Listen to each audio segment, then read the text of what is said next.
Mr. Saunders.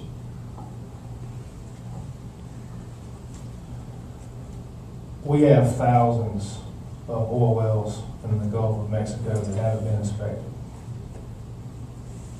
Now, they need to be inspected. That costs money. The bills that are written now, I mean, I don't necessarily trust them because of what Congressman Westmoreland spoke of, the different types of pork that may be attached to them. And then wonder if it's even going to, just piling more regulations doesn't necessarily help. What you do is use the regulations that are in place and make sure that they're being done, and make sure that the people that are in charge of MMS aren't good old boys.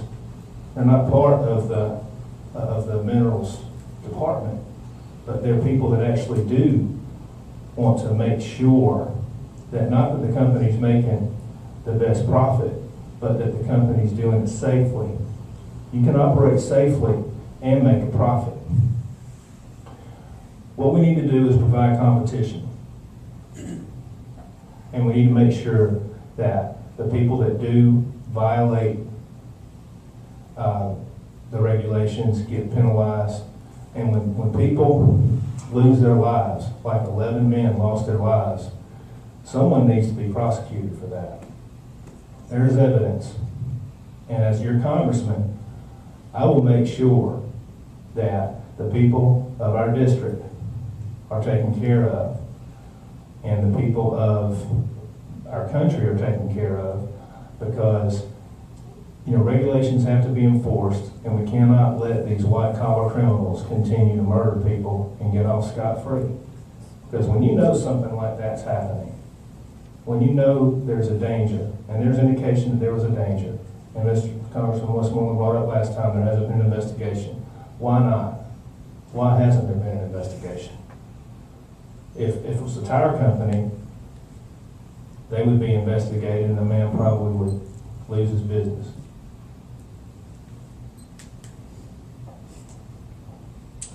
Thank you.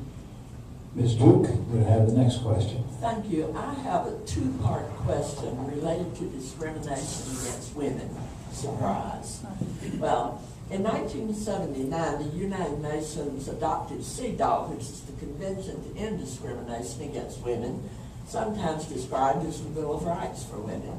The United States is one of just a few countries that is yet to ratify this human rights treaty, while virtually all other leading nations, and most little ones too, have done so. Would you be in favor of ratification when it's considered next year, or would you vote against it? If not, then why? And since women receive pay amounting to an average of 25% less than men, they're working for nothing 1 week every month. A bill dubbed the Paycheck Fairness Act has been introduced, which would help correct this glaring deficiency. How would you vote on the Paycheck Fairness Act? Okay, we have essentially two questions here in one, so we're going to give you a little... 2 weeks of legislation. Well, 2 weeks, right. And what I'm saying, we'll give you all a little slack on the time on this one if you need it to respond. And Mr. Saunders, you would be the first. But let me clarify this. The first question is about the ratification of the treaty? Yes, and I think that's probably a Senate issue. It is. But you would have influence. Okay. I would want to look at the treaty, for one thing, because I want to give women rights, but It's I been there want since 1979. right. I haven't been in my office, yet. But the point I'm making is that I want to look at anything I sign before I can tell you I want to sign it. But I will tell you this: that if it is something that we need to make sure women are treated fairly, I would certainly sign it, because we have to have fairness. I mean, women are not second-class citizens. Women deserve to be paid, the same rate as men, and I would fight for that. I would rather us do it on our own rather than signing a foreign country's treaty or a foreign organization's treaty. But I will do everything I can to make sure that women's rights are upheld at an equal footing with men. Now, the other question was? there is an act called the Paycheck Fairness Act. Right. Well, That's the second question.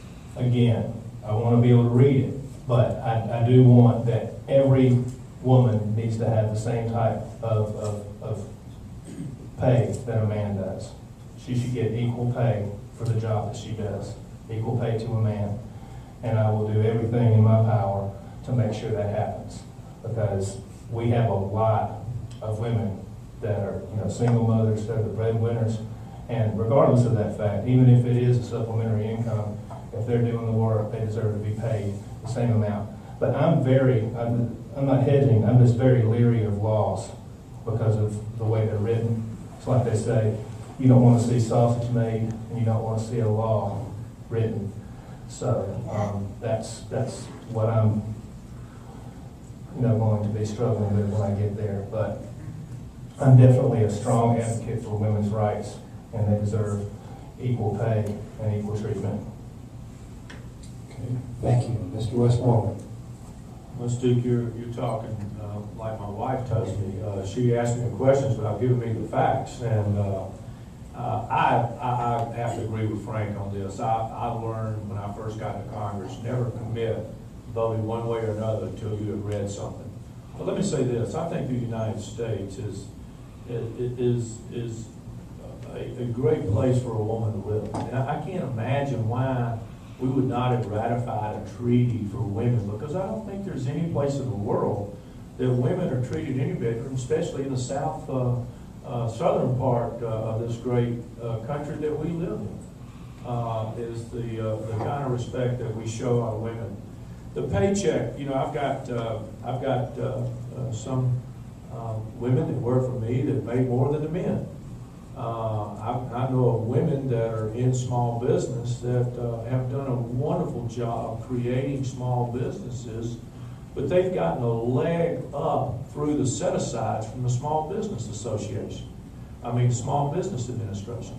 The Small Business Administration has set-asides for minorities, which include women's, the 7A program.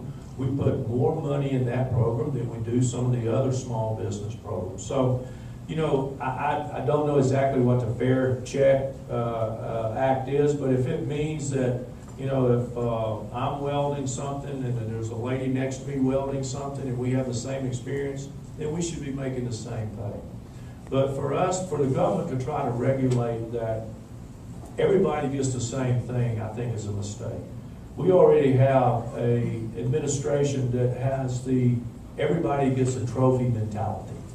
It doesn't matter if you were working hard or not working at all. Everybody gets a trophy. That's not the way this country was founded, and that's not the entrepreneurial spirit that each and every one of us has. So I'm very leery about the government setting any type of wage thing, but I certainly want anybody, male, female, working side by side, any race, color, ethnic group, or whatever, to be able to be afforded the same pay for the same job. Okay, thank you. Dr. Edwards. Thank you. Individual states have struggled to control their individual borders. What ideas do you have to control our nation's border as it specifically relates to providing an adequate workforce in the state of Georgia? Mr. Westmoreland. Well, if you have a country that's not secure, then it's not safe. And if you can't secure your borders, there's no way you can secure your country. I think the federal government's responsibility is to secure our borders and to make sure we know who is coming in and out of this country.